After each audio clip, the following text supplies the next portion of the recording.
जय माता दी, नमस्ते, प्रणाम, राम राम। भैया दीदी कैसे हैं आप सब? आशा करते हैं आप सब ठीक ही होंगे। बहुत प्यारा सा गीत लेके आए। वैसे ये गीत आप लोग कई बार सुन चुके होंगे, लेकिन कई तरीके का, एक अलग तरीके का गणेश जी का प्यारा सा भजन लेके आई हूँ।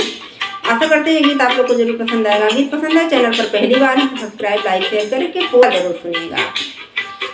हरि सुमिरन करीला तोहार हो गौरा के ललनवा, सुमिरन करीला तोहार हो शंकर के ललनवा, गौरा के ललनवा रिद्धि सिद्धि के सजनवा, गौरा के ललनवा रिद्धि सिद्धि के सजनवा, सुमिरन करीला तोहार हो गौरा के ललनवा, सुमिरन करीला तोहार हो गौरा के ललनवा।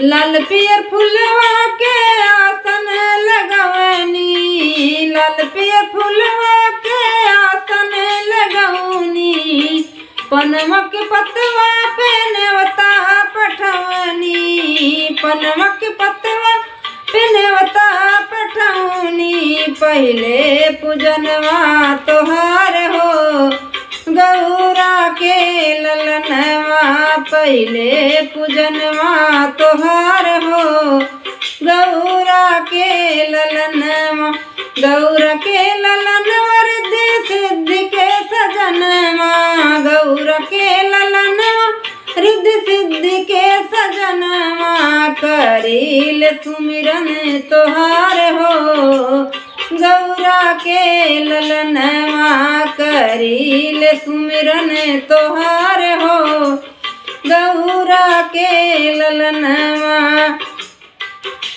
लड्डुअन के हम भोग लगवनी, लड्डुन के हम भोग लगवनी, धूप कपूर से थाली सजवनी, धूप कपूर से आरती करौनी, सुमिरन करीले तोहार हो, अरे आरती करीले तोहार हो गौरा के ललनवा, सुमिरन करीले तोहार हो गौरा के ललनवा, गौरा के ललनवा रिद्धि सिद्धि के सजनवा, गौरा के ललनवा रिद्धि सिद्धि के सजनवा, मोरे घरे पूजन तोहार हो गौरा के ललनवा, हमरे घरे पूजा तोहार हो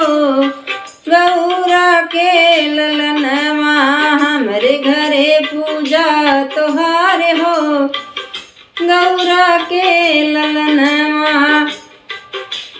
पियर पिताम्बर तोके मंगवनी, पियर पिताम्बर तोके मंगवनी, जनेऊ खड़ाऊ तोके चढ़वनी, जनेऊ खड़ाऊ तोके चढ़वनी, पूजे चरणवा तोहार हो गौरा के ललनवा, पूजे चरणवा तोहार हो गौरा के ललनवा, मोरे घर पूजा तोहार हो रिद्धि सिद्धि के सजनवा, मोरे घरे पूजा तोहार हो रिद्धि सिद्धि के सजनवा।